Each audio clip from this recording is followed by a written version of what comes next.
For industries, it's a well-known fact that raising your efficiency results in less cost and increases profits.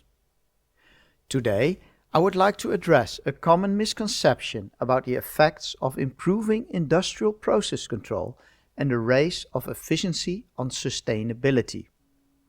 But before we start, I would like to take you on a journey of perspective.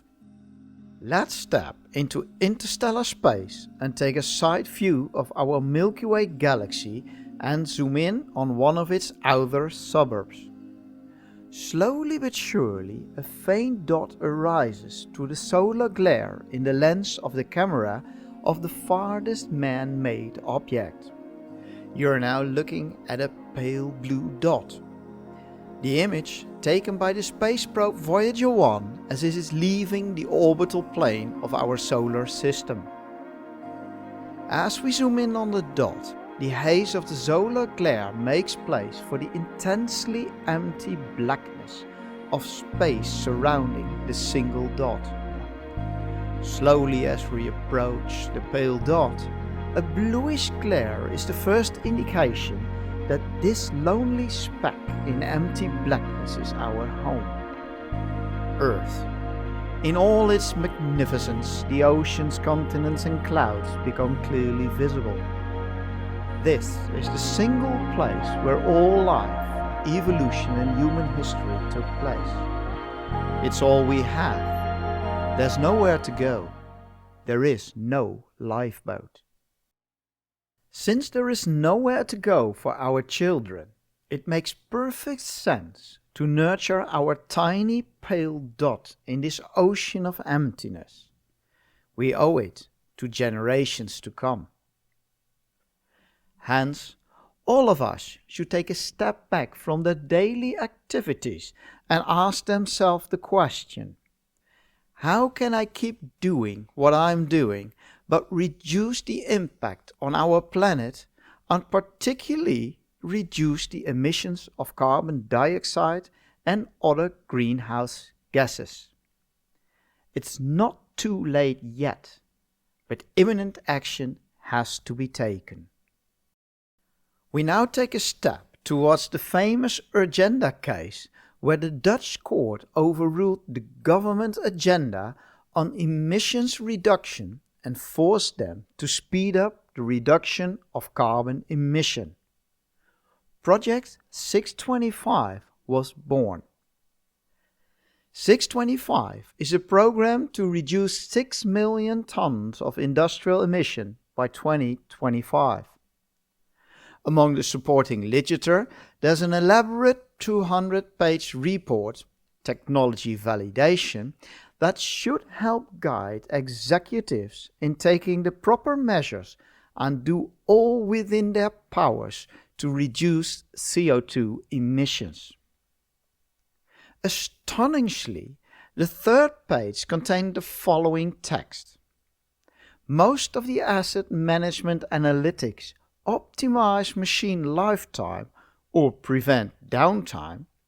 These effects are relevant to the business case but do not cause direct energy savings and therefore do not result in scope 1 or 2 CO2 savings.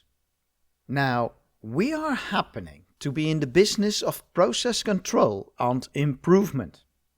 And let's have a look at the effect on energy consumption by raising the level of control and preventing downtime. This is an image of an actual process data of a machine.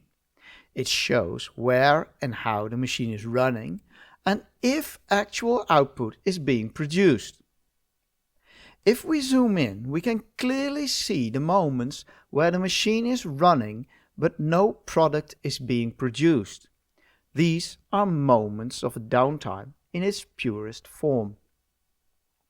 Let's simplify that case to a machine that uses steam, a high energy carrier, with a huge impact on CO2 emissions.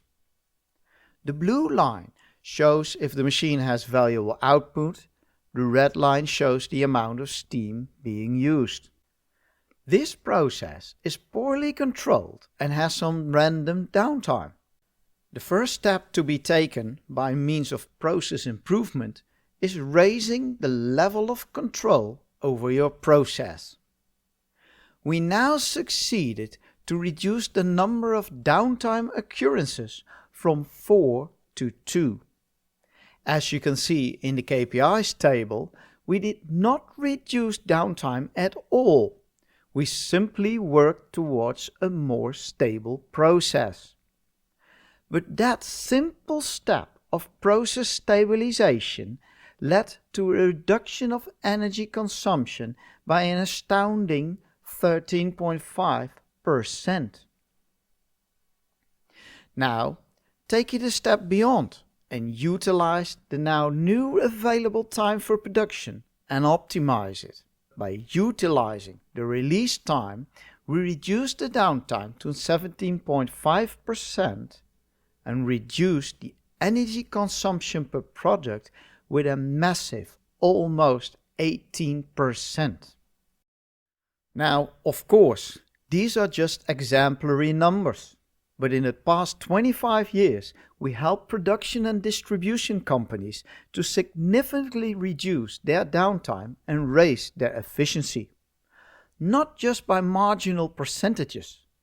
Up to 30% less downtime and 50% efficiency increments were realized.